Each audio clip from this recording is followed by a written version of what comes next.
আসসালামু আলাইকুম। পুলিশের একটা গোপন চিঠি, মানে গোপনীয় এবং জরুরি, এই চিঠি নিয়ে গত দুদিন ধরে বেশ আলোচনা হচ্ছে।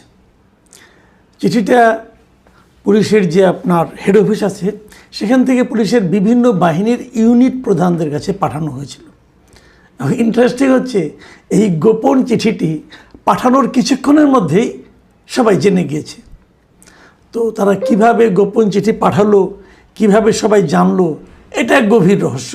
যাক, সেই রহস্য উদ্ঘাটনের দায়িত্ব আমাদের না, আমরা সেটা বলতেও পারবো না কিভাবে কি হয়েছে। তবে আমরা যে কথাটা বলতে চাচ্ছি সেটা হলো গিয়ে যে এই চিঠিতে কি লেখা হয়েছিল। এই চিঠিতে লেখা হয়েছিল এই দেশে রাষ্ট্রের বিভিন্ন গুরুত্বপূর্ণ স্থাপনায়, যেমন ধরা যাক জাতীয় স্মৃতিসৌধ, বিভিন্ন ধর্মীয় উপাসনালয়, বিনোদন কেন্দ্র, শাহবাগ চত্বর এবং সেনাবাহিনী বা পুলিশ বা বিভিন্ন শৃঙ্খলা বাহিনীর বিভিন্ন স্থাপনা অথবা তাদের কোনো সদস্য, এদের উপর এক ধরনের হামলা হতে পারে এবং সে হামলা বোমা বিস্ফোরণ হতে পারে, ধারালো বা দেশীয় অস্ত্রের মাধ্যমে অথবা আগ্নেয়াস্ত্রের মাধ্যমে হামলা হতে পারে। এবং এরা যেন এই পুলিশের এই যে বিভিন্ন যাদেরকে চিঠিটা পাঠানো হয়েছে বিভাগীয়, তাদেরকে বলা হয়েছে তারা যেন সতর্ক থাকে। এই হলো চিঠির মূল বক্তব্য। এবং যেহেতু সবাই এটা জেনে গেছে, যে পুলিশের সংশ্লিষ্ট বিভাগের কয়েকটা বিভাগের প্রধান এটা স্বীকারও করেছে, হ্যাঁ এই ধরনের চিঠি আমরা পাঠিয়েছি এবং সেই ধরনের আমরা ব্যবস্থা নিয়েছি। এই হলো গিয়ে ঘটনা। এবং এই চিঠির উৎসটা কি, কেন এটা হয়েছে, একটা উগ্র সংগঠন কি আছে কি না আছে, একটা জঙ্গি গোষ্ঠী আছে কি না আছে, এটা নিয়েও নানা ধরনের কিন্তু আলোচনা হয়েছে। রিসেন্টলি একজন লোক এরকম গ্রেফতার করা হয়েছে, তার নাম ইশতিয়াক আহমেদ সামি। বলা হচ্ছে তার সঙ্গে নাকি সেনাবাহিনীর থেকে অবসর নেওয়া অথবা মানে চলে যাওয়া সাবেক দুইজন সেনা সদস্যের একটা গোপন যোগাযোগও নাকি তারা উদ্ধার করতে পেরেছে। এ ধরনের নানা কথাও কিন্তু হয়েছে। এখন প্রশ্ন হলো, আসলে কি দেশে সে ধরনের কোনো জঙ্গি সংগঠন আছে অথবা সক্রিয় আছে অথবা এই ধরনের কোনো হামলার আশঙ্কা আছে? এটি হলো আলোচনার বিষয়। দেখুন, আপনারা মনে করতে পারবেন অন্তর্বর্তীকালীন সরকারের সময়, সেই পুরো সময়ে কিন্তু দেশে কোনো ধরনের জঙ্গি তৎপরতা দেখা যায়নি।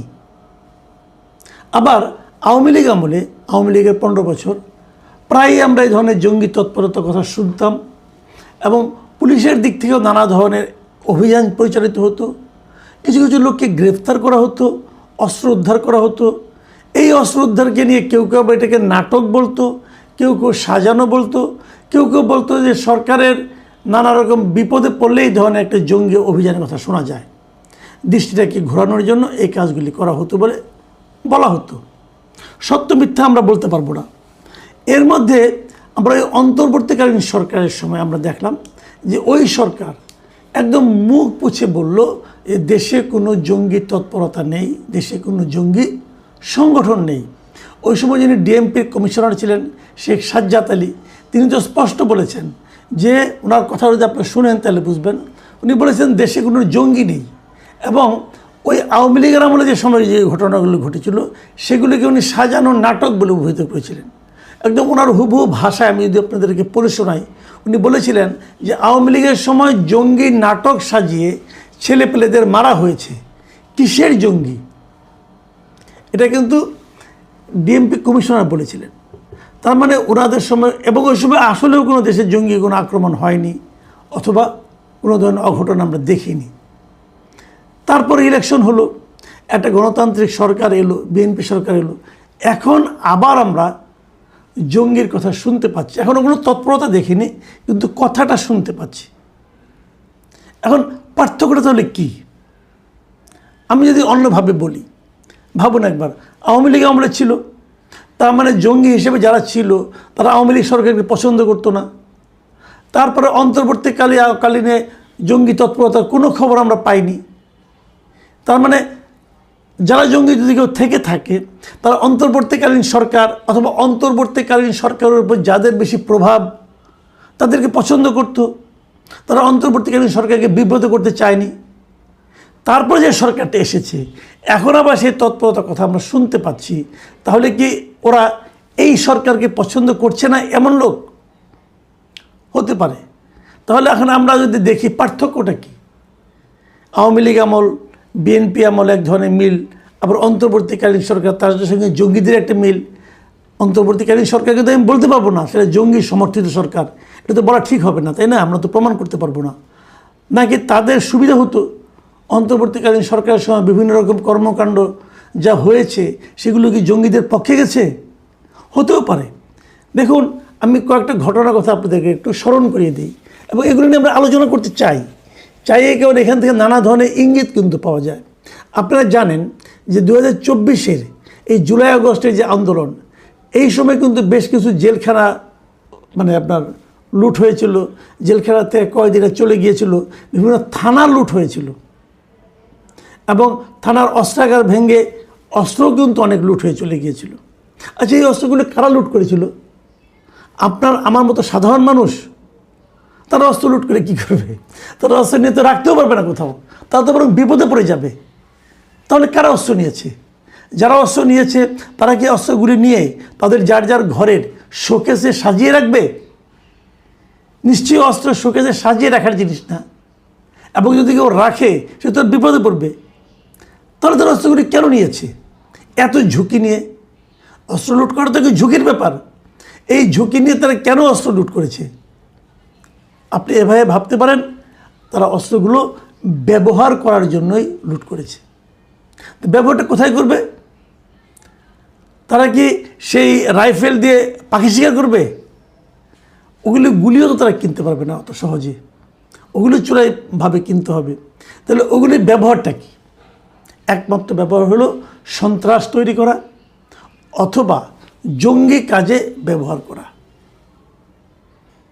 তাহলে আমাদের দেশে এই মুহূর্তে ওই লুট করা অস্ত্র দিয়ে জঙ্গি বাহিনী গঠনের মতো বাস্তবতা আছে। আপনারা নিশ্চয়ই শুনেছিলেন যে অন্তর্বর্তীকালীন সরকারের প্রথম দিকে একটা আওয়াজ উঠেছিল যে একটা জাহাজে করে নাকি বিপুল পরিমাণ অস্ত্র বিদেশ থেকে আসছে। নিশ্চয়ই আপনাদের এটা মনে আছে।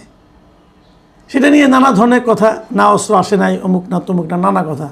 কিন্তু গুজবটা যে একেবারেই হাওয়ার উপর নয় সেটারও কিছু কারণ আমরা পরবর্তী সময়ে দেখেছি। তো যদি কিছু অস্ত্র এসে থাকে সেগুলো কোথায় গেল? এদেশের মধ্যেই তো আছে। সরকার অন্তর্বর্তীকালীন সরকার বেশ ঘটা করে একাধিকবার ডেভিল হান্ট, অমুক হান্ট তমুক হান্ট এগুলি অভিযান পরিচালনা করেছে। তারা কিন্তু এই সময় অস্ত্র উদ্ধারের কোনো পরিচালনা চালা নাই, অস্ত্র উদ্ধারের জন্য কোনো অভিযান করে নাই। তারা বরং আওয়ামী লীগের ওই মাঠ পর্যায়ের ছুটকা ফুটকা নেতাকর্মীদেরকে গ্রেপ্তারে খুব ব্যস্ত ছিল। এদেরকে গ্রেপ্তার করতে হবে, এবং আওয়ামী লীগের যে সমস্ত নেতাকর্মী পাওয়া গেছে প্রত্যন্ত অঞ্চলে এরা সবাই ডেভিল। তো ডেভিল তো আপনি হান্ট করলেন, ভালোই করেছেন, খারাপ করেন, অনেক করেছেন, সংখ্যায় প্রচুর তারা ওরা ডেভিলকে হান্ট করেছেন। কিন্তু ডেভিলের উইপেন হান্ট করতে পারছেন কিনা সেটা বলেন। অথবা যারা এগুলি লুটপাট করেছে সেই যে অস্ত্রগুলো মানুষকে ডেভিলে রূপান্তরিত করে, সেই অস্ত্রগুলোকে উদ্ধার করতে পেরেছেন? সেটা খুবই নগণ্য। বিপুল পরিমাণ অস্ত্র সরকারি হিসেবেই এখনও বাইরে রয়ে গেছে। কোথায় আছে এগুলো? পার হয়ে গিয়ে অন্য দেশে চলে গেছে? না, যায়নি, এটা এই দেশেই আছে। তো সেগুলো কী কাজে ব্যবহৃত হবে? কাজে সেগুলো দিয়ে জঙ্গি তৎপরতা চালানোর মতো বাস্তবতা দেশে যে এখন নাই তা কিন্তু মনে করার কোনো সুযোগ নেই। দেশকে অস্থিতিশীল করে রাখার জন্য সব সময়ই একটা গোষ্ঠী সচেষ্ট থাকে। তারা মনে করে দেশে একটা আওলা ঝাওলা লাগলে, দেশে একটা অস্থিতিশীল পরিবেশ তৈরি হলে এই গোলেমালে তাদের কিছু লাভ হতে পারে। এর সঙ্গে কি কোনো না কোনো রাজনৈতিক দল জড়িত নেই? অবশ্যই আছে।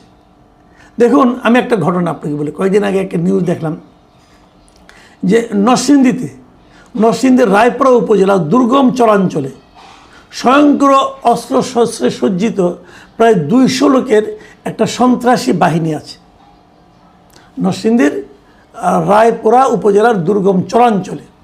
এদের কাজটা কি? এবং এরা সবাই যে সমস্ত সশস্ত্র বাহিনীর অস্ত্রশস্ত্র লুট হয়েছিল সেগুলোই একটা অংশ নিয়ে, এবং আরও কিছু তাদের নিজস্ব সংগ্রহ ছিল, সেগুলো নিয়ে তারা করেছে। এবং তারা ওখানে কী করে? এই সন্ত্রাসী বাহিনীর কাজ হলো, মানে যতদূর পর্যন্ত আমরা খবর পেয়েছি যে ওই এলাকার বিভিন্ন চরে লুটপাট করা এবং এই যে বালু উত্তোলন করা মেঘনা থেকে, এই সমস্ত নানা ধরনের কাজ তারা করে এবং এর কিছু ছবিও আমরা বিভিন্ন সময় সামাজিক মাধ্যমে দেখেছি। তাহলে অস্ত্রগুলো কিন্তু ব্যবহার করে অন্যায় হচ্ছে, সেই অন্যায়টা হয়তো এরকম ধ্বংসাত্মক কাজে যাচ্ছে না, কিন্তু অন্যায় হচ্ছে। এবং ওদের সঙ্গে মাঝখানে একবার সশস্ত্র বাহিনী মানে পুলিশ আইন শৃঙ্খলা রক্ষাকারী বাহিনীর গোলাগুলি পর্যন্ত হয়েছে, এরকম খবর আমরা পেয়েছি। তাহলে এরা যে এই সমস্ত ছোটোখাটো কাজ করতে পারে অস্ত্র দিয়ে, তো জঙ্গি হামলার মতো কর্মকাণ্ডে এরা তো ভাড়াও খাটতে পারে, লোকগুলো তো টাকা হলে সবই করবে। সেই ধরনের আশঙ্কা কিন্তু আপনারা উড়িয়ে যেতে পারেন না। পুলিশের যে গোপন চিঠি বিভিন্ন বিভাগীয় প্রধানদের কাছে, এই চিঠিটা কি হাওয়ার উপরে? তারা তো কিছু গোয়েন্দা